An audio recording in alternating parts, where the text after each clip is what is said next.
right, we are live. Hello and good afternoon, everyone. Welcome to another edition of Fridays with Phil on the Ureeka platform. I'm joined today by a very special guest, Morgan McDonald of Read by Morgan. And I'm so excited to have her here. She is a Comcast Rise Investment Fund recipient, and she's going to be really exciting to talk to. I'm really interested in hearing about her journey, really interested in learning more about how she's become a Comcast Rise recipient, and also want to hear about what's next. So Morgan, how are you today? I'm great. How are you doing? I'm doing great. I'm doing great. And again, I want to thank you for agreeing to do this interview with us, and also want to extend a happy Memorial Day weekend to everyone who's watching or who will be watching this video in the future. And I also want to make sure that our audience is reminded that this weekend is the 100th anniversary of the Tulsa Massacre, in which the Greenwood District was destroyed in a massacre. Hundreds of people lost their lives. A community lost their businesses, and this legacy continues on until today. And so, just want to make sure that we also commemorated that on this weekend. So again, I'm Philip W. Dunn, the host of Fridays with Phil. I am the program manager with the United States Black Chambers, Inc. I'm also the community administrator on the Ureeka platform for the USBC community. So Morgan, I want to get started with you. I'm so excited again that you agreed to do this interview. I want you to go ahead and introduce yourself and tell us a little bit more about yourself. Sure. Thank you again for this opportunity. I greatly appreciate it. So I own Read by Morgan. It's a photography business here in Detroit. And my whole mission is to use photography to transform Detroit's narrative. And so what that looks like is capturing the work of the people, organizations, people, entrepreneurs, and businesses whose daily work is impacting the city of Detroit and its people in a positive way. So what that looks like is I work with a lot of community-minded organizations, creating content for them, whether it be headshots and portraits, capturing them while they're working, like doing the work in the field, some events, things like that. And they use these images on social media and websites. And I also use photography to capture like the architecture and the built environment. Detroit is going through a lot of revitalization. There's a lot of building going on. And so I've been using my camera to capture that. It's like a decade ago, maybe longer, maybe sooner, but we had a lot more vacant spaces and vacant buildings that weren't really being utilized. And that's changed in these recent years. And I've been capturing that and sharing it on social media and just showing Detroit in a positive light, because how we've been viewed by the world, even sometimes by our own residents, haven't been, the best. So I just want to change that narrative visually. I love and that. I also No, I'm sorry. Go ahead. Thank you. No, I was going to say, I also am a program coordinator or project coordinator, at a workplace design company in the city, of Royal Oak. It's a suburb of Detroit. But they have actually been really supportive of my entrepreneurial journey because we design workplaces. And so when we finish the design of the workspace, they have hired me to capture that. So I'm blessed and thankful that they've been so supportive on my journey. So I do that as well. It's not common for, the day job to be supportive of, moonlighting, as they used to call it back in my day. So I'm really glad to hear, what was the name of that company again? Interior Systems Contract Group, ISCG. All right, let's give them a nice shout out. Yeah. Now, tell us a little bit more about how you came to be involved with Comcast Rise. So I am a member of the Design Core Detroit Design Network. It's basically a group of creatives and business owners who are in a network where we get support and resources to help grow our business in the city of Detroit. And I also have a virtual membership of Bamboo Detroit, which is a co-working space. And so they send out all these newsletters, kind of giving us insight and advice and tips on what's going on in the city and resources available to us. And so I heard about Comcast Rise, and I met the eligibility requirements. So I'm like, hey, I'm gonna go for it. This is why I'm part of these networks and these groups, so that there's a community, and so I can have the resources that I need to grow my business. So I went for it, and I'm so grateful I did. I'm so happy that I was a recipient. I actually just started the Essential series yesterday. So I'm looking forward to going through the curriculum and just using that space to help me grow my business even more. I love that. And you said some things that were key. You said, I'm a part of these different networks. I was, getting this information and, I saw something on Comcast Rise and I decided to apply. Too many entrepreneurs, don't stop and take the time to figure out, hey, this could be something that could be beneficial to me and to my businesses. So I'm so glad that you went ahead and you applied. Now, tell us a little bit more about your involvement on the Ureeka platform and sort of your experience there. I'm very, very new. So I have seen that it's very supportive. Like all the mentors are very available to us. And if you have any questions, they are there to answer them. There's so much information, great information, and education wise that I'm getting ready to dig into right now. So I'm really excited about that. It's so much on there that I can't wait to really use. I'll tell you what, I'm so glad you brought that up because the U.S. Black Chambers is in partnership with many other diverse chambers, such as the U.S. Hispanic Chamber of Commerce, National ACE, Women in Public Policy, Walker's Legacy, and we're going to be bringing the Comcast Rise Investment Fund recipients more programming, webinars, training to help you all along the way. So I'm so glad that you're on the Ureeka platform. You're taking advantage of the opportunity that the Ureeka platform is offering. And then also, coincidentally, we connected on the Ureeka platform. So there's, a very substantial benefit to being on that platform. All right, so I got to take us forward. So I didn't catch how many years you'd been in business. It'll be 5 years in July, actually. All right, and so you kind of touched on, what prompted you to start the business. But how did this idea of yours, what really, sparked it? Where did you capture it? Take us on that journey. So I'll start back in high school. I had a photography class in high school that I really enjoyed. I also developed a love for architecture and design in high school. And that interest for me carried on throughout my life into my career at my 9 to 5. But I started using photography, even really to truly be honest, like my camera phone, like back in 2000, early 2000s. I can't really, mid 2000s. I can't really think of the exact year right now, but I started using my camera just to kind of capture the city around me and what I saw. And I started sharing those things to social media. And as I got better and better with capturing what I see and sharing that, people really started to take notice and they started to see Detroit in a different light, like whether it be highlighting a new business that I came across that no one knew about, or a different area of the city that is just a beautiful part of the city that no one had ever seen before. And so people used to comment and tell me like, hey, like, I love how you're showing Detroit in a different light, or I didn't know this about the city. And as I got better and better, I finally invested in a professional camera. Moved And away from the cell phone, right? And got the camera. yes, definitely. You do need that. And I invested in a quality camera. And when I did it, I never really thought like, oh, I'm gonna start a business. Like it really was just honing my craft more and really taking this hobby that I had seriously. But then someone asked me like, hey, Morgan, I had this idea. I want you to shoot me. I'm like, okay, sure, let's go for it.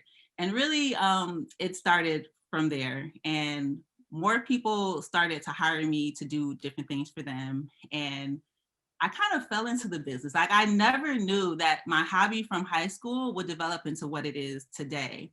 But I guess, it's always been in me. And sometimes it just takes some time for you to realize like, hey, like you're great at this. And it's not natural because I'm always learning, but like maybe it does come a little bit natural and I develop what's naturally inside me from there. But I just never knew it'd be what it is today. So I'm glad to hear that story because it speaks to your passion and those things that we're passionate about, we would do for free, right? If we had 40 hours a week to pursue our passion, for free, we would do it.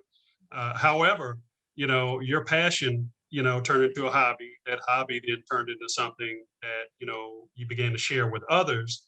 Others began to see the value, and it turned into a business venture. And so, now I want to talk to you. Now you're an entrepreneur. You're out there. You're in the grown-up world, right? So tell us, for the entrepreneurs that are watching or that will watch later, what are some of those key traits that you need to have to be, a successful entrepreneur, or maybe not even successful, but at least on your way to success? What do you need to have? So many things. You have to be resilient, I believe, because you're going to have lots of failures, and it's really just lessons learned. Hopefully you look at it as a lesson learned and not so much as a failure, but things aren't going to go as you plan. And you kind of have to be flexible. You have to be resilient. You have to continue to go forward to, if you need help, reach out to people. I think so many entrepreneurs sometimes try to do it on their own. I've been guilty of that myself. But use your resources, ask for help. Like, there's no shame in that.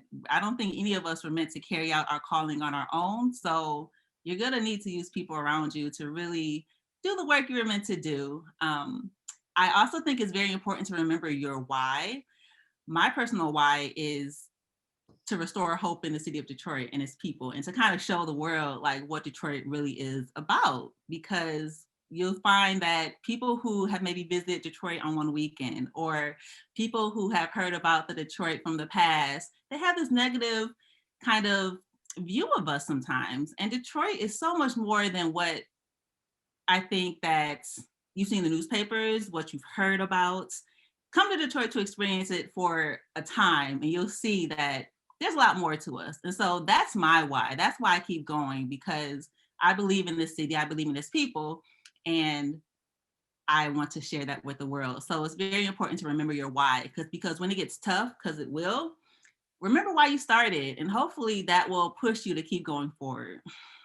One of my favorite motivational speakers is from Detroit, and he talks about, remembering your why, and how that keeps you anchored, and at the same time it keeps you moving forward. So I'm so glad to hear that you talked about that as part of the mindset. Talk to us about, some of the challenges that you faced as an entrepreneur, and really getting your foothold in the game. So, okay. So when I first started photography, when people hear photographer, they think that you do any kind of photography. Right. And that's really not the case. Right. So it took me a while to kind of, because I dabbled in a few things, and some things may be happier than others. I had to be true to what I really like to do. And you kind of need to focus on that one thing. Um, and don't try to be everything to everybody. So sometimes it can be hard to tell people no, or sometimes your messaging isn't right. So it's on the entrepreneur to clarify your message to your audience, because if you're not really clear on your message and what you're putting out to people, then people don't really know what you do, or they think you do everything, or they want to try to get you to do, everything because you're a photographer. So it's very important to clarify your message. And that's something I'm still working on, because I'm forever growing. Also, it's so real.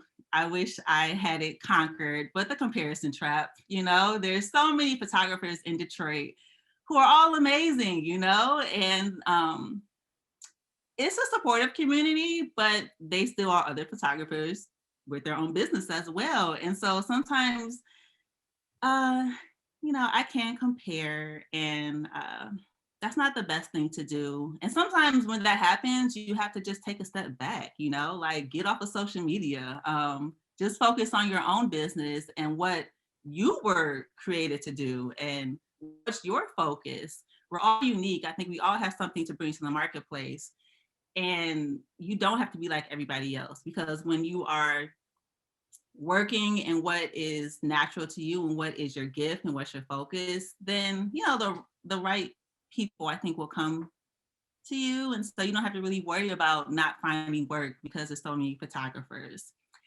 And then the last thing I'd probably say is I'm a creative, but you can't just be a creative. You have to have a business mindset as well. And so I think I have both, but not getting like sometimes I just want to go out and shoot. Like I just love shooting, I love editing, but I still have to take care of the business as well, which I do. But utilizing resources to help you run your business how you should, whether it be like an effective workflow, like having a project management software tool that you use to help manage your projects, which I do, having your workflow, just having a good balance between the creative side and the business side of your business. So those are some of the challenges that I am working through.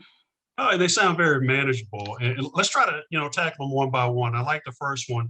It's almost like saying, know your lane and stay in your lane, right?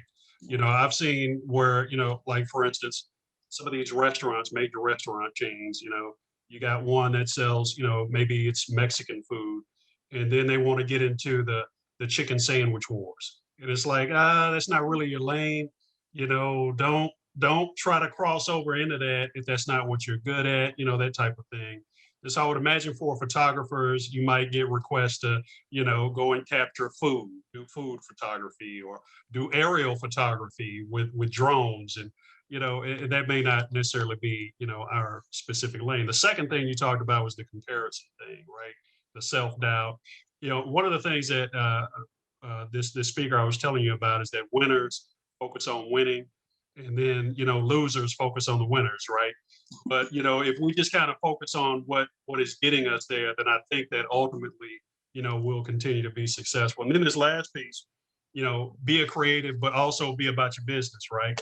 So I know people that they love their passion, they love their hobby, but then they don't apply good business principles and practice in place. So kind of like you just love to shoot, right? So you can go and spend a whole day shooting photography. But if you did that, you wouldn't make any money. So you got to be, stick to those rules. So no, those were some really good challenges, and I think that they have some good messaging behind them. So I got to ask you now, and you answer this however you want to answer it. We talked about your why, but tell us that one thing that really motivates you to keep going as an entrepreneur. Because this thing can be tough. This thing can be tough when you're an entrepreneur and maybe things don't work out the way that you want. What's that one thing that really keeps you going? I really believe God, I'm a spiritual person. I'm a believer, but I really believe that God put this in me. And it's kind of my duty, for lack of a better word, to walk out what I was created to do. And I think part of that is what success is for me, is walking out your purpose. So for me, I think that if I weren't to go forward with this, I wouldn't be I guess living out my full potential, or I wouldn't be doing what I was called to do, I believe. And I don't want to live that kind of life. Like I want to live a life where I am fulfilling my purpose. I want to make an impact. I want to leave something in this world that makes it better than, when I came. And there's so many ways to do that. And so many people do that in different ways, but I believe this is my way. So I have to do it. I can't I not. love it. Yeah. But something inside that, maybe it's not written down somewhere, but there's something that's kind of compelling you, pushing you forward. So I'm so glad to hear that there's something, there, because, a lot of people make the mistake of, going into entrepreneurship for the money. And they're blinded by this notion that, yeah, I'm gonna go into entrepreneurship. I'm not gonna have to work for nobody. I'm gonna make a lot of money. And that's not necessarily the case. Usually the passion that you've decided to take into entrepreneurship doesn't generate a lot of money at first. And so that comes down the road, but it sounds like the passion is what's really, really pulling you towards your journey. So now I've got to ask, so out of everything that you do to push you forward, what attribute about yourself do you attribute most to your success? Is it the quality of your work, the craftswomanship? Notice I say craftswomanship. Is it the the timeliness of your services? What would you say makes you most successful? What makes me most successful? So I guess two things. I do believe I'm pretty resilient. Not to go into my life story or history like that, but there's been a lot of ups and downs, and there's been a Right. lot of navigating my journey to kind of get where I am. And there were many times I could have just stopped and like not done anything at all. But I would like to think I'm a pretty resilient person to keep going. So I think that's helped me to push through. Um, as far as like with my or business or more photography focused, I think because my interest in architecture and design and how I capture that, it comes so natural to me. And because in my 9 to 5, I am kind of in that world, so I do interact with it. But people have often spoke to just how I compose something in a way that they've never seen before. So I think because I might have this, natural eye for capturing the life around me or architecture and buildings, uh, that really comes through in my work, and it kind of sets me apart, I think, from other people's. Mhm. So I don't want to go No, no, ahead. no, that's fine. And actually, there's something in there that you said. You talk about your 9 to 5. Talk to us about drawing lessons from, your day-to-day work. I see a process from beginning to end. Um, we interact with clients from beginning to end. I know the ins and out of what it takes to create a space or to create a space that people want to work. And so I don't know. I hope I'm answering that question, but No, it says that you're process driven, big picture oriented. So you understand, even before you start on the work, what it's going to take to start, what it's going to take throughout the process, and then of course what it takes to wrap it up. mhm, So no, I think that does, because, and I think this is important. A lot of people feel like the work that they do in their 9 to 5, that there's no value to what they do. But ultimately, that's where we get our training. I know I spent 20 years in corporate America, and I learned all about those internal processes and procedures. And I'm able to apply them in what I do at the chamber. I'm able to apply them in what I do in my own business. And so I like to, pull from entrepreneurs what they learned, in their 9 to 5 everyday activities. So no, that's definitely a good answer. I got two more questions. okay. What sacrifices have you had to make to be a successful entrepreneur? Ugh, so you got to cut out or have I want to say balance, but like TV, like things that if something is not pushing you towards your goal, like you really have to limit your time with that. So it could be TV shows. I'm kind of iffy about family and friends. Like I think family and friends and having a strong relationship with them is important, but then hopefully your family and friends are supportive of your journey and they kind of understand that, hey, Morgan may not be able to go out with us tonight because I could be on a job or I could be editing or I just could be working on my business. So you definitely have to watch your leisure time. Now, I am a big proponent of rest. Like you need rest because if you don't rest, you're not going to be able to function. So I think the sacrifice is just not being so comfortable Yep. in my day-to-day life or just not relaxing too much. Yeah. Gotta work to make your business grow to be successful. So yeah, that's probably the biggest sacrifice I'd say. Yeah. I think I heard it said that sleep is for suckers, right? Because everybody out there is working hard. They're taking advantage of all their time, to make sure that they put that time toward their business or toward learning more about their craft. So I definitely understand that. And then also, there is a lot of distractions, right? Social media, television, just all of that stuff, seeks to drain our time. There's nothing wrong with that, but Right. if you want to, I'm not even going to say be successful, just be an average entrepreneur. Mhm. There's some things that you got to give up, and there's some sacrifices you got to make in a little bit in terms of rest. I agree with you on the family and friends. You know, especially when it comes to family, if you can squeeze that time in, or at least make them a part of what you're doing, I Mhm. think that that's going to help you minimize all the resistance that you get when trying to start and become an entrepreneur. One more question I've got to ask you, and this is a long-term question. What can we expect from Read by Morgan in the next 5 to 10 years? So I believe you can expect from me, oh gosh, okay, so Put you on the spot.